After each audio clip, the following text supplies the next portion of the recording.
memenuhi tugas mata kuliah ilmu komunikasi sebagai bahan rujukan tentang apa yang saya bagikan. Kurang lebihnya, mari simak video ini.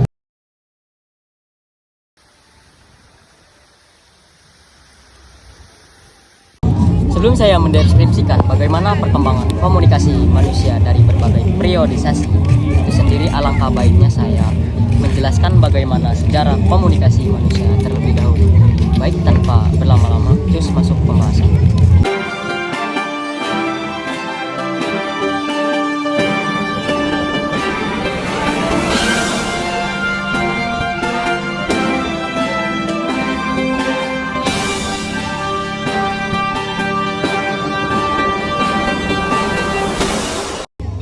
Berbicara tentang sejarah komunikasi, hal ini tentunya sama kaitannya dengan sejarah manusia itu sendiri. Mengapa demikian? Karena seiring dengan penciptaan manusia pertama, yakni Adam dan juga Hawa, telah membuktikan bahwa komunikasi yang sudah ada dan sudah mulai digunakan.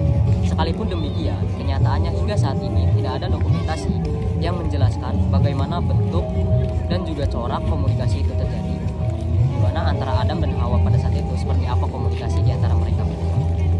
Kalau kita mengutip melalui sejarah dunia, Everett M. Rogers tahun 1986 dalam bukunya Communication Technology, The Media Social in Society, antara lain menyebutkan bahwa sejarah komunikasi diperkirakan sekitar 35.000 tahun sebelum Masehi, di mana pada zaman ini dikenal sebagai zaman Cro-Magnon dan bahasa sebagai alat komunikasi sudah dikenal.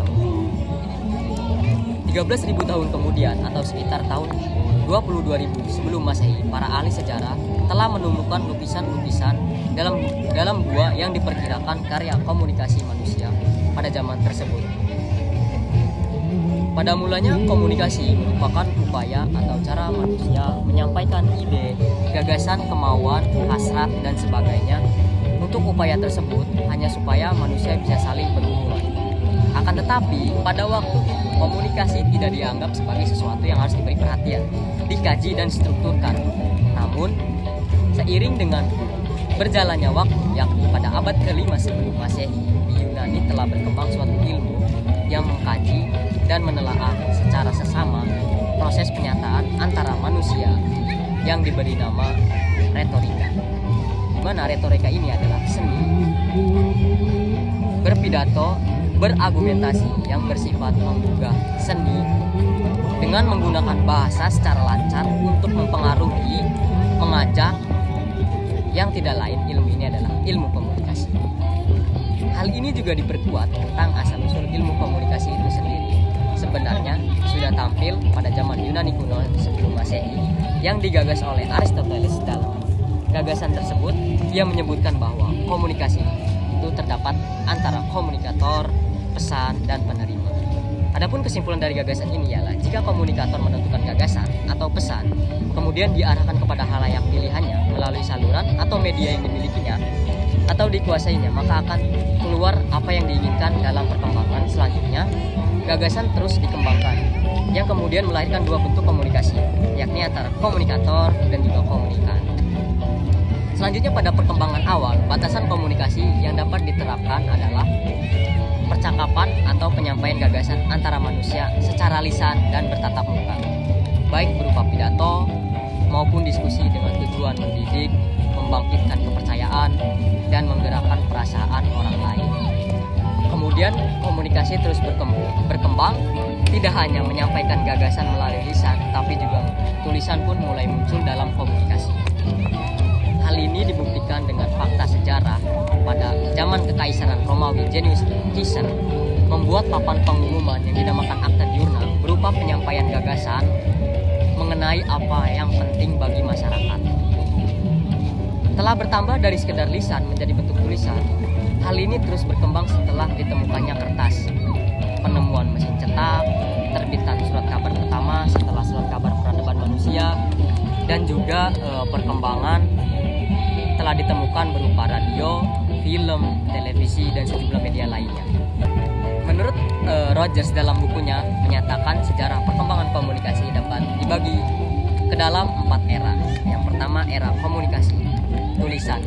Dalam era ini, komunikasi tulisan diperkirakan dimulai ketika bangsa Sumeria sudah mengenal kemampuan menulis dalam lembaran tanah liat, yakni sekitar 40.000 tahun sebelum Masehi. Yang kedua, era komunikasi cetakan.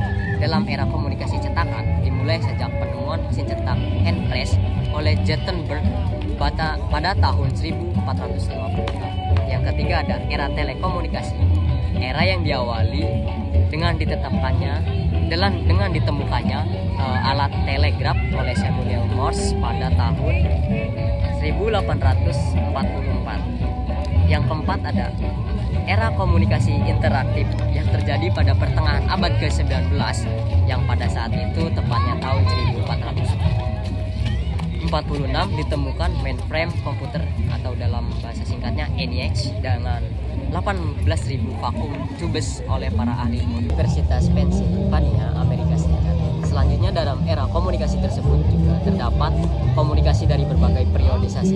Yang pertama, periode pertumbuhan atau dikenal sebagai periode tradisi. Retorika, di mana periode ini dimulai sejak zaman Yunani kuno yang terus berlanjut hingga pada tahun 1900, yang kemudian masih terus berlanjut hingga Perang Dunia Kedua selesai. Yang kedua ada periode teknologi komunikasi yang dimulai dari tahun 1600-an sampai sekarang, di mana sedikitnya ada 3 perkembangan, yakni telepon, telegraf, radio, televisi dan lain-lain. Yang keduanya pecah dalam Perang Dunia 1 dan 2 sehingga memberikan bentuk dan arah pada bidang ilmu komunikasi yang terjadi di masa kini dan pertumbuhan strategi komunikasi. Yang ketiga ada periode konsolidasi, di mana periode ini setelah Perang Dunia Kedua sampai 1600-an berupa adanya pendekatan terhadap ilmu komunikasi sebagai suatu ilmu pengetahuan, dan juga pada periode ini cakupan bidang studi ilmu komunikasi mulai diperjelas dan dibagi menjadi aspek yang berbeda, yaitu komunikasi antar pribadi, intrapribadi, komunikasi organisasi, dan komunikasi massa. Yang keempat, periode perkembangan teknologi komunikasi. Dalam periode inilah kemajuan teknologi dan komunikasi semakin pesat, berupa tumbuhnya perusahaan atau industri media yang menjadikan ketergantungan terhadap teknologi arus penyebaran informasi dan berita semakin pesat.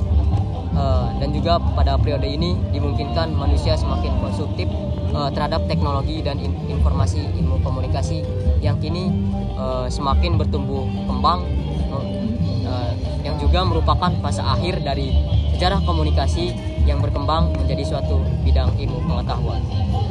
Itulah akhir dari video kali ini tentang bagaimana sejarah perkembangan komunikasi manusia dalam berbagai periodisasi.